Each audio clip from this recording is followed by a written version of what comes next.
Olá pessoal, bem-vindos à aula de número 1 de Filosofia e Sociologia do Projeto 2. Como podemos ver, o primeiro tema dessa aula é Cidadania, Direito e Democracia. Uma visão geral do que é cidadania e direito.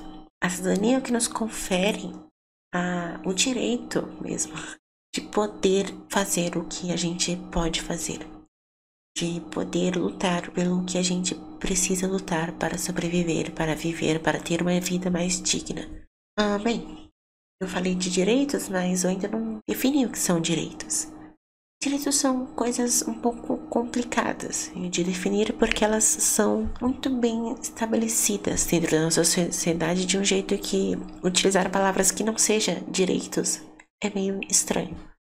Mas de forma simples a gente pode dizer que são benefícios, formas de se afirmar, certezas, vantagens ou coisas semelhantes que alguma organização política, algum tipo de instituição dá a alguém, confere a alguém. Então, por exemplo, o direito de alimentação, de segurança. O país dá esse direito às pessoas. As pessoas elas têm que ter acesso a essas coisas, porque está na Constituição. Pelo menos elas têm que ter em um nível legislativo, um nível político. A gente sabe que não é bem assim, mas os direitos, eles são o ideal. É um mundo que tem que ser alcançado, é um mundo que há de ser entregue para a sociedade. O que significa cidadania, então, é poder utilizar esses direitos. Porque, como eu acabei de dizer, os direitos são da organização política. Então, obviamente, cada organização política tem direitos diferentes. São coisas não universais. Cada lugar tem as suas normas e cada lugar vai se basear nelas de algum jeito. Quando a gente diz que uma pessoa é cidadão de um país, ela é uma pessoa cidadã, a gente pode dizer que ela é uma pessoa que tem o poder de participar da democracia deste país. Não é algo que está diretamente conectado com o que eu acabei de dizer, mas é importante falar especialmente porque tem sim muito a ver com cidadania e direito. Porém, como eu acabei de falar, participar da democracia não é algo muito bem definido. A gente não tem, por enquanto até agora, não expliquei o que é. E vale muito a pena a gente descobrir o que é. A democracia ela surge a partir de uma oposição, de uma contramedida ao que antes era o padrão, a oligarquia, ou também a aristocracia. Essa oligarquia barra aristocracia, uma pequena parcela da população que não tinha relação direta com o povo, que não tinha nenhum tipo de demanda a cobrir com o povo, com a população de determinado lugar. A oligarquia, as pessoas que moravam nessa região, nesse território, elas não tinham uma relação com quem estava no governo. As pessoas elas mandavam e desmandavam porque elas eram as pessoas que tinham o poder político e o poder econômico para tal. Mas o povo ele não podia fazer nada. O que acontecia era que justamente a oligarquia e a aristocracia davam algumas concessões, algumas coisas para a população para que não houvessem revoltas. Porque, obviamente, o número de pessoas que não têm esse poder político ou econômico é muito maior que o número de pessoas que têm esse poder. Então, só pela quantidade de números, eles representam um perigo para quem está no poder, para quem está no governo. Conforme o tempo, porém, essas concessões foram tomando forma de uma espécie nova de governo, chamada democracia, 100% focada nessa questão do povo. É um tipo de governo em que a população é o que define os seus direitos, define o que elas podem, não podem, devem ou não devem. Só que existem alguns problemas nessa definição. Como ela é uma definição muito ampla, porque ela pode significar qualquer tipo de governo em que o povo tem algum tipo de poder de decisão, tem muitas formas de chamar de democracia coisas que, no fundo, não são tão democráticas, não tem tanta participação do povo. Algumas dessas questões que envolvem a democracia eu escrevi nesse slide. Por exemplo, quem é considerado parte da população? exemplo, quem é cidadão, né? Quem pode votar? Quem tem o direito de poder escolher o que é melhor para o seu país, para a sua organização? Todo mundo? Tem pessoas que merecem, outras não? Quem pode decidir pela população o que é melhor para ela? Ou seja, quem pode ser votado, né? Quem pode estar parte de um processo representativo? Ou quem pode comparecer para participar de um processo democrático? Todo mundo? Tem alguma espécie de requisito que deva ser cumprido? Existe uma forma de manipular essas questões? Manipulação econômica, política? Outras formas de poder, quem sabe? De influência, relevância?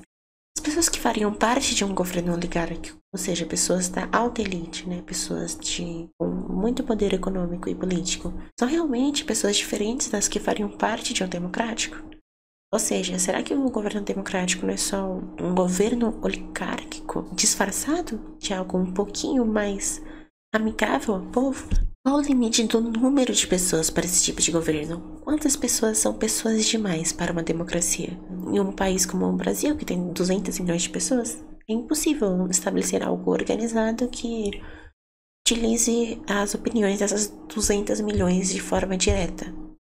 É impossível, muita logística para isso. A gente tem que estabelecer um limite, mas qual é o limite? É muito difícil, são muitas questões, são muitas problemáticas. Para a gente dar uma olhada maior nessas problemáticas, vamos voltar um pouco para a primeira democracia. A democracia direta surgiu na Grécia Antiga, especialmente na cidade de Atenas, após o crescimento de classes sociais além dos eupátridas, que eram os oligárquicos da época. Veja, como eu disse, foram começando a ter concessões e ter evoluções nessa questão da oligarquia para a democracia. Na democracia ateniense, todos os cidadãos gozavam do direito de discutir o futuro da polis. Polis sendo o nome das cidades da Grécia Antiga, cidades-estado. Todas essas pessoas tinham poder de decisão de igual para igual, que juntava milhares nas assembleias que ocorriam na eclésia. Se não me engano, 5.000 era o máximo. Mas tem uma questão importante aqui. Disse cidadão, não foi? Quem era cidadão na Grécia? Na Grécia, não. Em Atenas, em especial.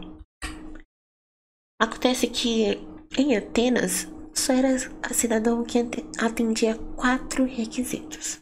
Você tinha que ser homem, ou seja, já vai metade da população embora nisso. Você tinha que ser maior de 18. Você tinha que ser filho de pai e mãe atenienses. Você não podia ser escravo, você tinha que ser um homem livre.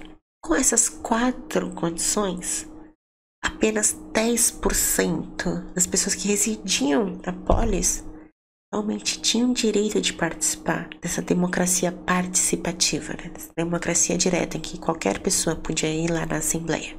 Considerando que o máximo era 5.000, então pense em uma cidade de 50.000 pessoas, 45.000 delas não podem decidir nada. Era uma democracia participativa, de fato, as pessoas iam lá e falavam, podiam decidir por elas mesmas.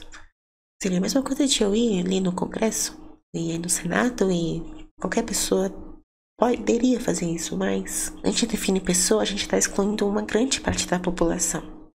Isso é muito importante para entender essa questão da democracia. Comparada à democracia de hoje, que é a do modelo representativo, tem algumas diferenças. Atualmente, por exemplo, quem faz a democracia, quem faz o tipo de governo, de fato, não são as pessoas da população, pelo menos não a parcela direta ou parecida com ela. Um contingente de pessoas destacadamente menor. E como elas são escolhidas? Por meio de votos. Essas pessoas que participam do governo, elas são quem realmente decide pelo povo. Quem formula os direitos do povo. Quem faz com que a cidadania daquele povo realmente se torne útil. Quando eu falei de cidadania, também é muito importante notar que, ao contrário do que acontecia antes, em Atenas, em que 10% da população apenas tinha isso, países como o Brasil, por exemplo, todas as pessoas que são nascidas no país são cidadãs daquele país. Claro, estrangeiros também conseguem a cidadania brasileira por meio de vários processos, mas o principal é que não tinha nenhum pré-requisito além de ter nascido naquele lugar, que é um pré-requisito bem generoso. convenhamos. Um ponto talvez ainda mais importante, porém, é que atualmente a democracia ela preza pela diversidade. Isso significa que todas as esferas serão atendidas? Obviamente não, especialmente porque existem esferas muito pequenas. Mas significa que todas as pessoas têm a possibilidade e a chance de escolher algo que vai fazer com que os direitos dela sejam efetivados de alguma forma ou outra. Bem, a gente passou por essa parte teórica, mas agora vamos ver como é que isso funciona na prática. Tenho plena certeza de que o que eu falei aqui vale sim para outros vestibulares, mas eu não tenho plena certeza de que vão ser questões no modelo Enem.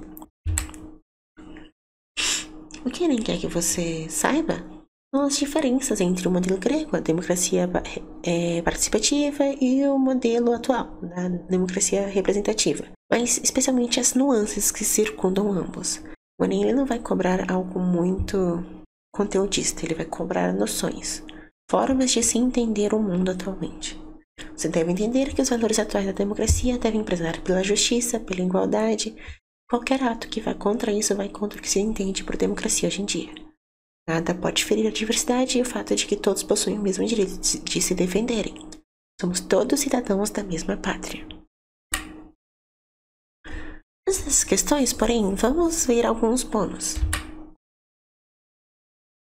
Um tema muito recorrente no Enem é o Código de Hammurabi, que é o famoso olho por olho, dente por dente. Por que ele é relevante? Porque ele é um dos primeiros, se não me falha a memória, o primeiro exemplo de jurisdição na sociedade. Primeira vez em que nós, como humanidade, nos juntamos para definir o que pode e o que não pode, por meio de punições. Por mais que a gente ainda use punições, antigamente era uma forma muito simplista, mas que ainda assim está na base do nosso pensamento jurídico. Você fez algo de ruim para mim, você me prejudicou, você me causou algum dano.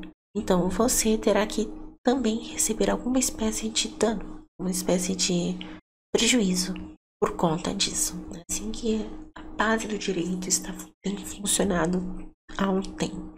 E por meio disso, a gente pode ver como que o direito ele tentava tornar as coisas iguais desde sempre. Claro, hoje são níveis muito complexos de punições, são níveis muito complexos de igualdade. Outra coisa, dois filósofos, na verdade, né? Isso aqui é uma aula de filosofia e sociologia, afinal. Dois filósofos que têm relação com o lance da democracia e do direito, mas que não são muito falados em cursinhos no geral. É sim possível, e não digo pouco possível, que eles caiam. Eles já caíram diversas vezes. Mas enfim, quais são esses dois filósofos? Primeiramente, John Rawls, que acredita que o direito deve ser constituído de pessoas totalmente ausentes de qualquer espécie de preconceito.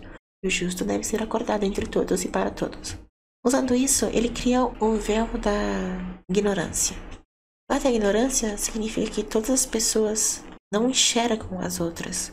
Por exemplo, eu não sei quem está assistindo essa aula. Eu não consigo te ver. Não tenho como formular uma espécie de preconceito contra você se eu não estou te vendo. Se eu não tenho informações sobre você. Então, Rawls cria um cenário hipotético em que ninguém sabe quem a outra pessoa é. Ninguém tem informação nenhuma sobre as outras pessoas.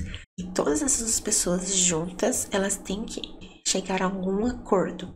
Esse acordo ele deve ser justo. Entre todos decidindo e para todos decidindo. Isso fica um pouco complexo, né?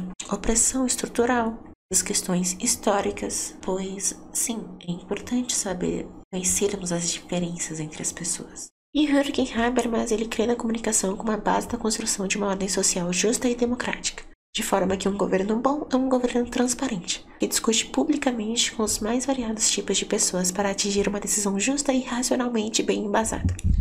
Algo que o Enem cobra muito. Essa parte da comunicação, essa parte do debate, da discussão como forma base da democracia.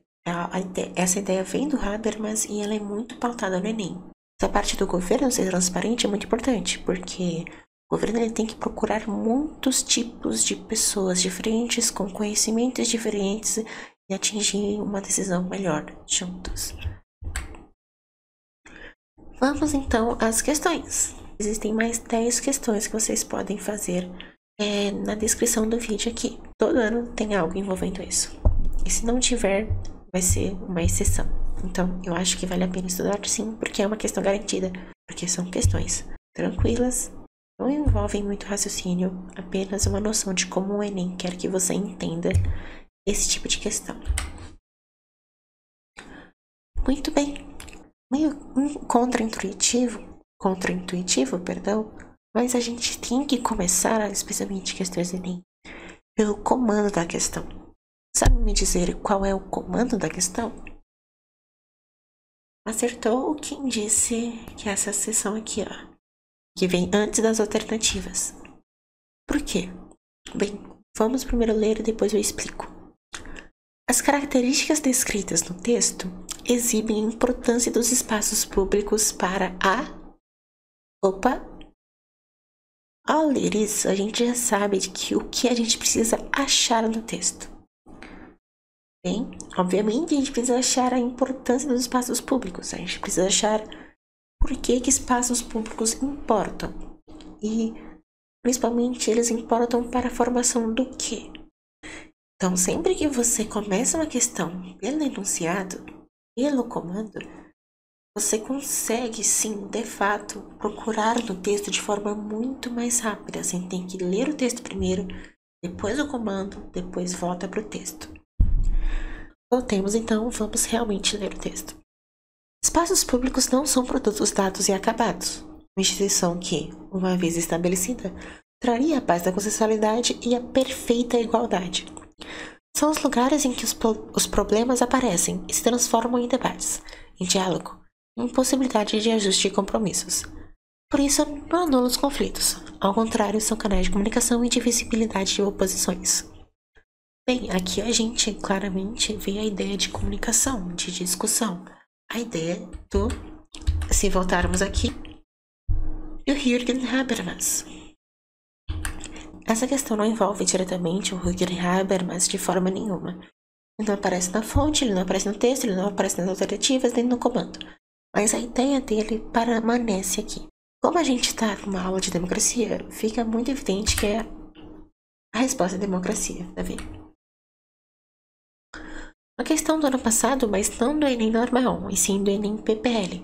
Acho que vocês provavelmente não sabem, mas o Enem tem uma segunda aplicação, existe um Enem 2. O Enem 2, ele é feito para pessoas privadas de liberdade, se não me engano, por isso que se chama PPL. E essas questões, elas vêm do mesmo banco de questões e são escolhidas com a mesma qualidade de questões que as da prova normal. Não tem diferença nenhuma. São provas muito parecidas e que valem muito a pena serem destacadas.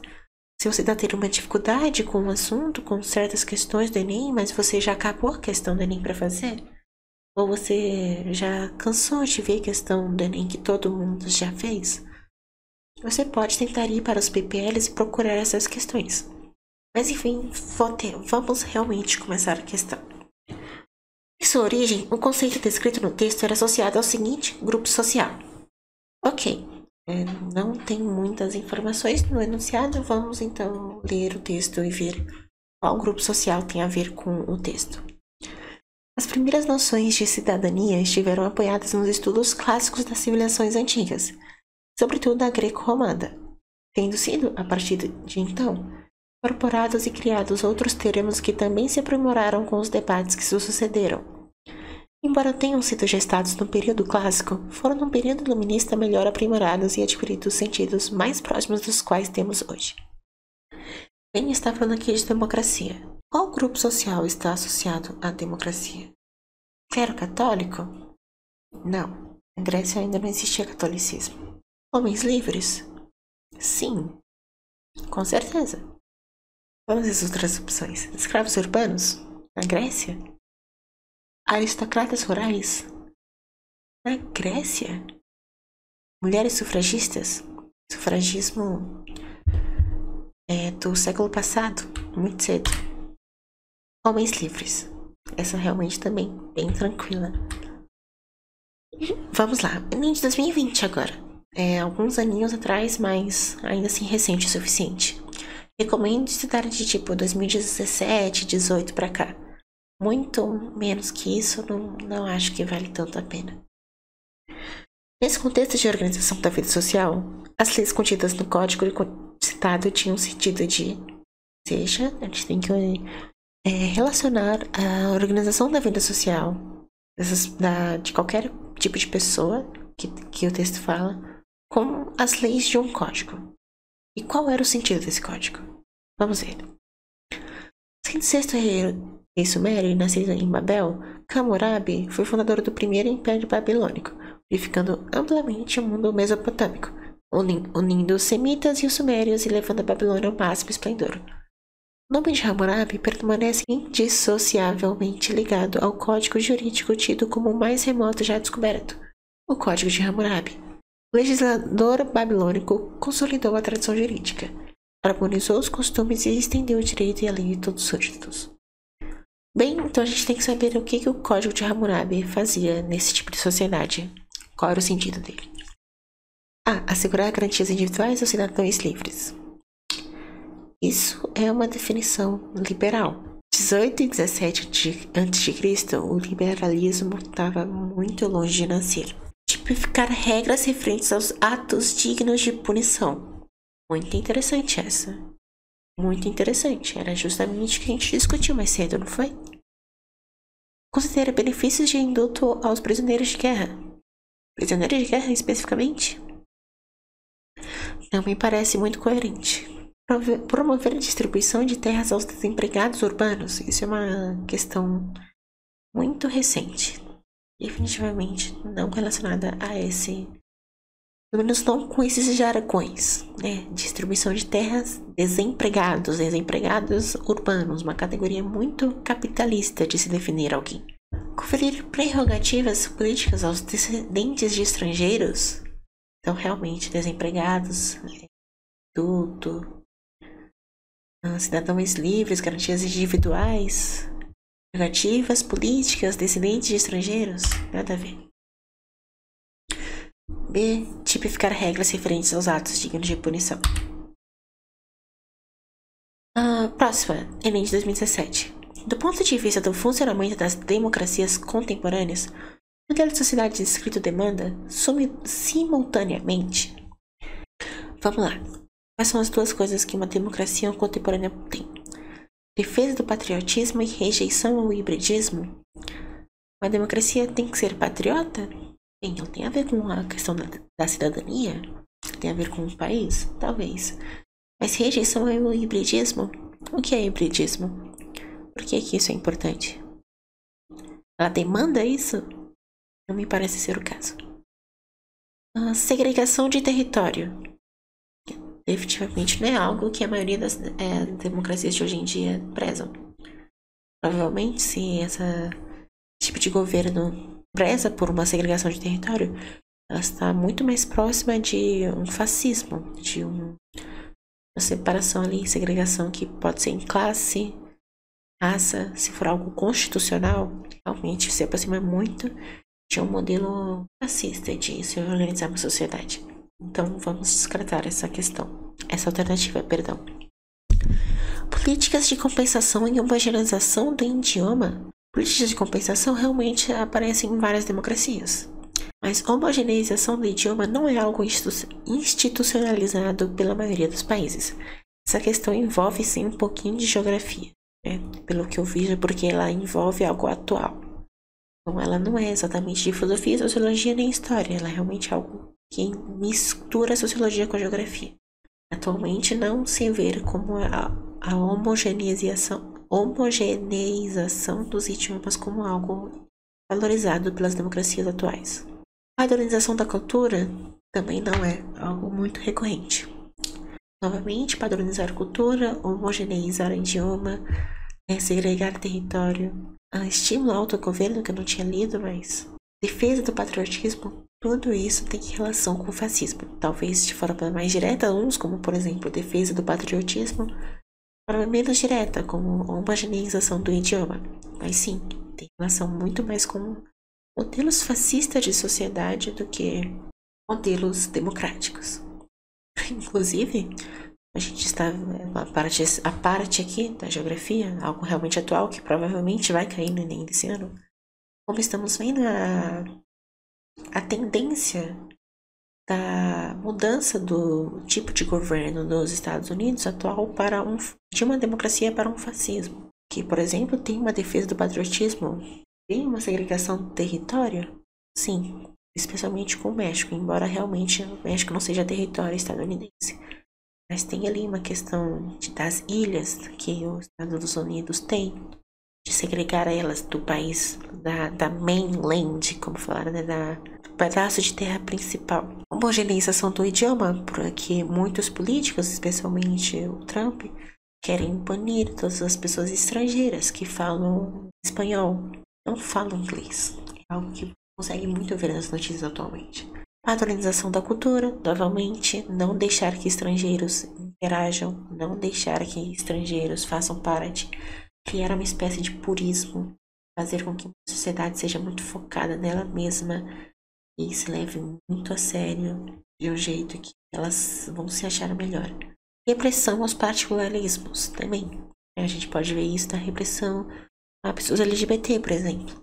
Mas enfim, só um adendo em como essa questão ela traz um paralelo entre o modelo fascista e o modelo democrático. Obviamente, a resposta correta é a letra B.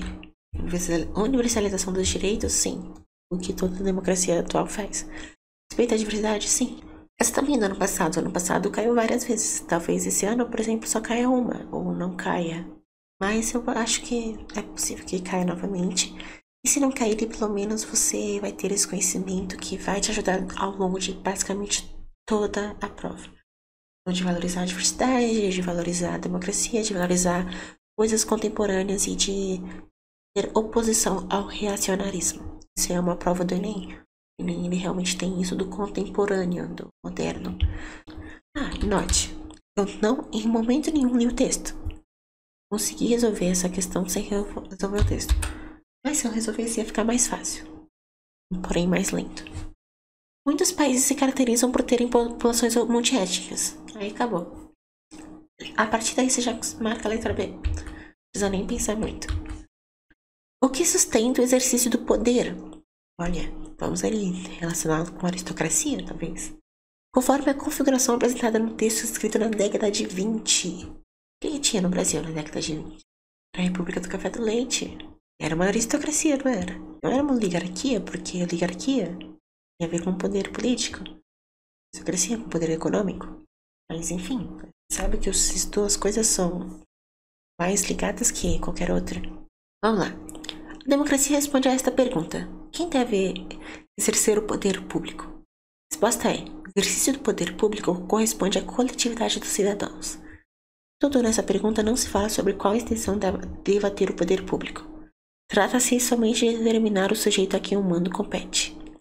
Democracia propõe que mandemos todos, quer dizer que todos intervenham nos fatos sociais. Bem, esse texto, o que esse texto tem a ver com qualquer coisa?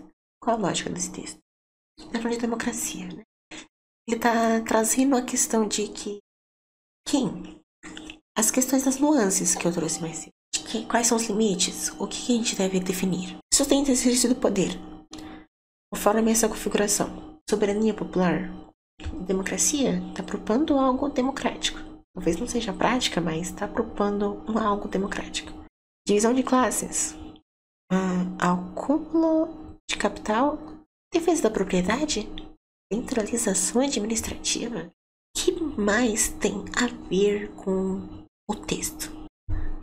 Se você conseguiu dizer soberania popular. Por quê? Porque a soberania popular significa que o povo é quem comanda. Talvez essa palavra soberania seja um pouquinho de conectar ao fato de o povo comandar. Mas soberania significa algo que reina sobre os outros, algo que vai acima dos outros. Popular vem do povo. Então o povo fica acima dos outros e, obviamente, isso tem muito a ver com a definição de democracia. A B, C e D, exceto pela E, são coisas muito individualistas. E quando a gente pensa em democracia, pelo Enem, a gente pensa em diversidade. Então essas três alternativas poderiam ser cortadas muito facilmente. Divisão de classes cria uma separação. Acúmulo de capital cria uma separação. Defesa da propriedade cria uma separação.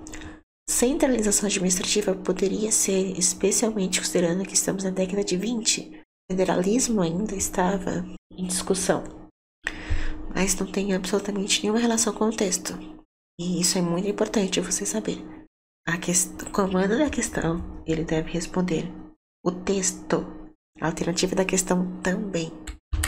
Obrigada por assistir essa aula e bons estudos. Qualquer coisa, você pode mandar uma dúvida no rh2@gmail.com. Por favor, façam a lista. Essa lista tá com todas as questões de democracia dos últimos anos. E é uma lista que vai te ajudar muito. Beijos, queridos. Até uma próxima aula.